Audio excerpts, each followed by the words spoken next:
বাংলাদেশ আৰু পাকিস্তানৰ পৰা আনকি আমি আমাৰ যেতিয়া মিডিয়াৰ নিউজ পেজবোৰ চাওঁ তাতো এক পলিটিকেল আইডিঅলজিৰে পোষ্ট কিছুমান কৰে আক্ৰমণ কৰে আৰু এই বিষয়টোৱে অকমান সমগ্ৰ নিৰ্বাচনলৈকে এটা নেৰেটিভ সৃষ্টি কৰিবলৈ বা এটা বিশৃংখলতা সৃষ্টি কৰিবলৈ চেষ্টা কৰাৰ নিচিনা এটা সন্দেহ হৈছে এই সম্পৰ্কত আপোনাৰ হাতত কিবা তথ্য আছে নেকি কিছুমান কথাত যেনেকে খিলঞ্জীয়া মুছলমানসকলে দুখ পায় কিছুমান ক্ষেত্ৰত খিলঞ্জীয়া হিন্দুসকলেও দুখ পায় সো এনেকুৱা হ'ব নালাগে যে হিন্দুসকলৰ দুখ পোৱাটো আমি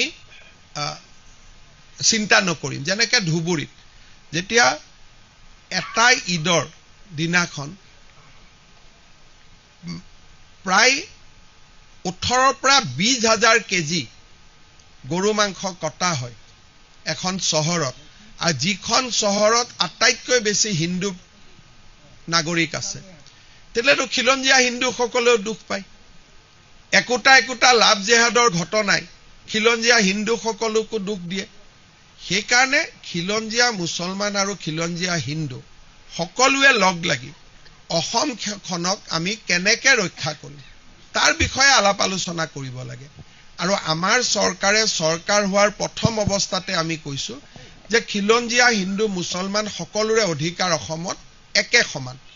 তাত আমি কেতিয়াও ডিসপিউট কৰা নাই কিন্তু আমি নিশ্চিতভাৱে বিশ্বাস আৰু তেওঁলোকে মিয়া মুছলমান সকলৰ কিছুমানে যি অত্যাচাৰ কৰে ফেসবুক পোষ্ট লিখে কিবা লিখে যেতিয়া খিলঞ্জীয়া মুছলমান সকল হৰব হৈ উঠিব আজি যি বাংলাদেশৰ ঘটনা হৈছে বা প্ৰতিটো দিনে একোটা মিয়া মুছলমানে অবৈধ বুলিয়ে মই তেওঁলোকক কম ফেসবুক কৰে ইনষ্টাগ্ৰাম কৰে ইয়াৰ কাউন্টাৰ যদি খিলঞ্জীয়া মুছলমান মানুহখিনিয়ে দিয়ে তেতিয়াহলে আমাৰ খিলঞ্জীয়া হিন্দু মানুহখিনিৰ শক্তিটো বাঢ়িব নহলে বৰপেটা ধুবুৰী গোৱালপাৰাত আমিতো আজি মাইনৰিটি গতিকে এই মাইনৰিটি মানুহখিনিক সাহস লাগে শক্তি লাগে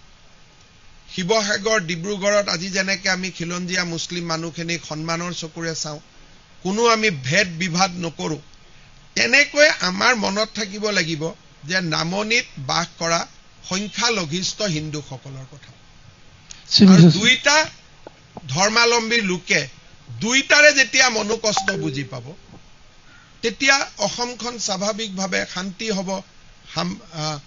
ধৰ্মীয় সম্প্ৰীতি বাঢ়িব ইজনৰ সিজনৰ বুজাবুজি বাঢ়িব গতিকে মই ভাবো